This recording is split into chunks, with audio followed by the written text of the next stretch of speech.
En una entrevista que pueden ustedes encontrar en YouTube, en la que el director de cine norteamericano Oliver Stone entrevista a Vladimir Putin, en uno de los fragmentos de una entrevista de 4 horas editada, le pregunta por la homosexualidad y le pregunta por cómo es posible que en Rusia no se pueda difundir la ideología de género en las escuelas y no se pueda hacer proselitismo homosexual. Y la respuesta que le da Putin es absolutamente ejemplar. En Rusia no se persigue, no se encarcela, no se discrimina a ningún adulto por ser homosexual. Hay actores, hay artistas, hay deportistas que son homosexuales y nadie los persigue ni los discrimina.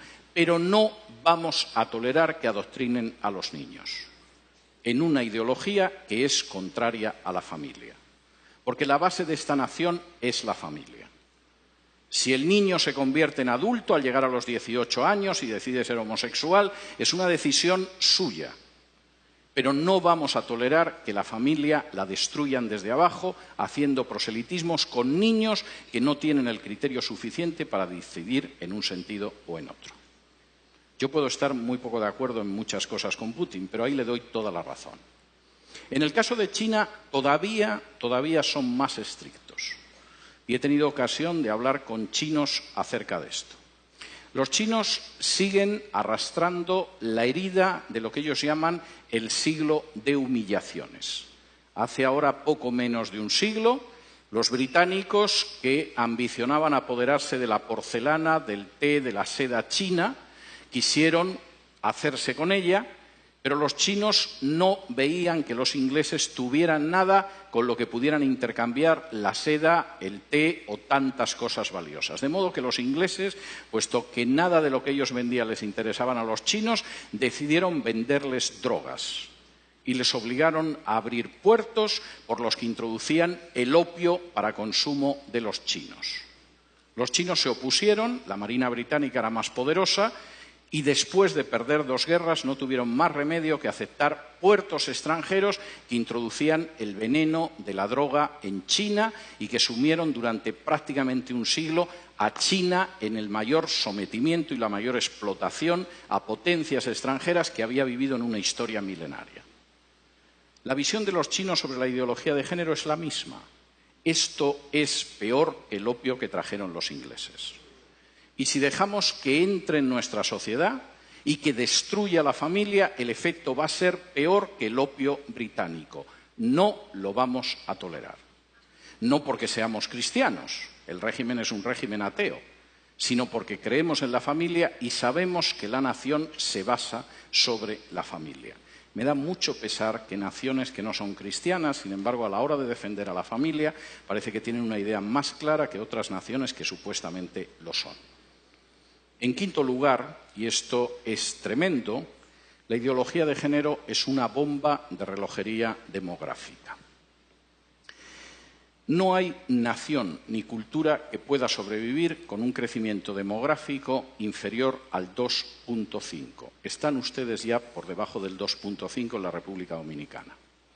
Hasta el 2,3, que es su tasa de crecimiento en estos momentos, tienen posibilidad de reacción. Todavía es reversible, quizá en una generación, un proceso de desplome demográfico. A partir del 2% no hay esperanza. Cualquier cultura, cualquier nación está condenada sí o sí. La ideología de género va a conseguir que Europa, la Europa que yo he conocido, desaparezca en una generación, quizá en menos. En España la tasa de crecimiento demográfica es del 1,1.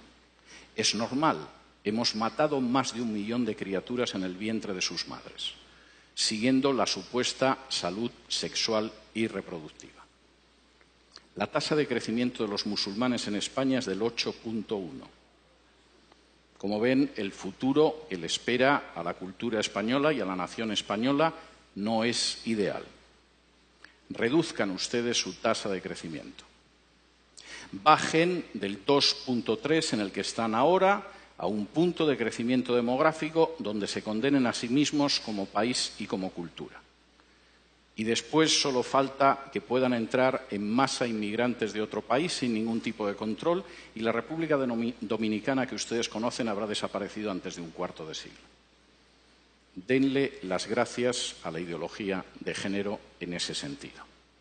Finalmente, y esto me parece muy importante, la ideología de género es un ataque directo contra la soberanía nacional. Finalmente, no es algo que deciden los políticos de este país. Los políticos de este país, en muchos casos, ignoran qué es la ideología de género, como los políticos de otro país. En otras ocasiones solo piensan en su propia promoción personal. Un político sin apenas importancia puede acabar siendo ministra de la Mujer o ministro o secretario general de Políticas de Igualdad o cosas de este tipo. Les han asegurado la vida para los próximos 30 o 40 años engañando a la población. El problema es que eso significa el final de su soberanía y de su independencia nacional.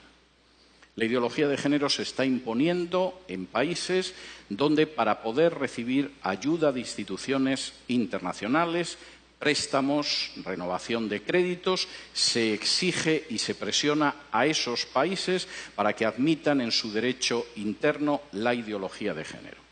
Y he tenido la posibilidad de hablar con dirigentes de países de Hispanoamérica y no de Hispanoamérica que tenían que confesar las angustiosas presiones que habían recibido de organizaciones ligadas a Naciones Unidas o al Departamento de Estado de Estados Unidos para admitir la ideología de género en su seno o enfrentarse con una situación difícil desde una perspectiva económica. No existe ningún derecho que permita, legitime o tolere que una instancia exterior del tipo que sea imponga a una nación la ideología que tiene que tener.